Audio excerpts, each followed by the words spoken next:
First, though, a jury of 5 men and 1 woman has convicted John Goodman of DUI manslaughter and vehicular homicide in the February 12, 2010 death of 23-year-old Scott Wilson. News Channel 5's Jay Cashmere is leading our team coverage. He's live outside the Palm Beach County Courthouse. Jay?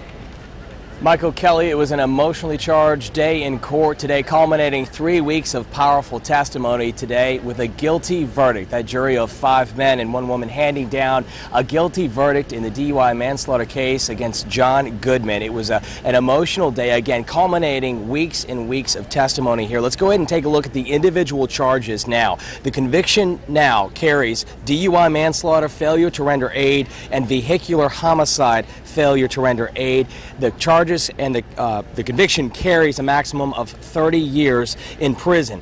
John Goodman was taken into custody immediately. Bail was denied, and he is currently being processed at Gun Club Road as we speak. Now, when the verdict was read around 1:30 today, a pulse of emotion was sent through that courtroom out into the community and certainly across the nation as millions of people had their eyes on this case. My colleague Alex Sands joins me now live from the other side of the Palm Beach County Courthouse with more on the aftermath of today's guilty verdict.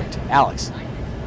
You know, Jay, not long after this case went to the jury, prosecutors were confident saying this would go in their favor.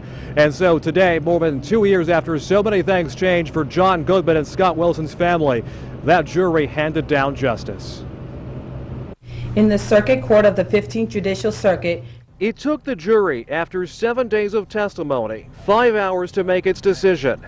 As to count 1, we find the defendant guilty of DUI manslaughter and failure to render aid as charged in the information. As to count 2, we find the defendant guilty of vehicular homicide, failure to render aid information as charged in the information. Early on, prosecutors set out to prove John Goodman, millionaire, polo mogul, was driving drunk at more than twice the state's legal limit the night he crashed his car and killed Scott Wilson west of West Palm Beach. Defense attorneys said yes, Goodman did have some drinks before the crash, but he drank heavily after the crash to ease the pain, that he had a post-accident concussion. His multi-million-dollar car, they said, had malfunctioned. I do not believe he's a bad. 99% of my defendants are not bad people.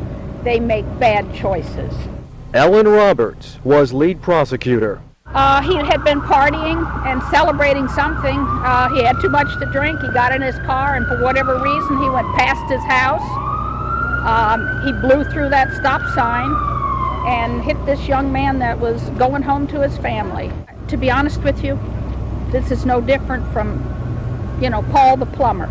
I think he's a bit of a baby, and I just think he just was kind of irresponsible. And so it is on to the punishment phase from here. John Goodman faces 30 years in prison, sentencing now planned for April 30th. Jay?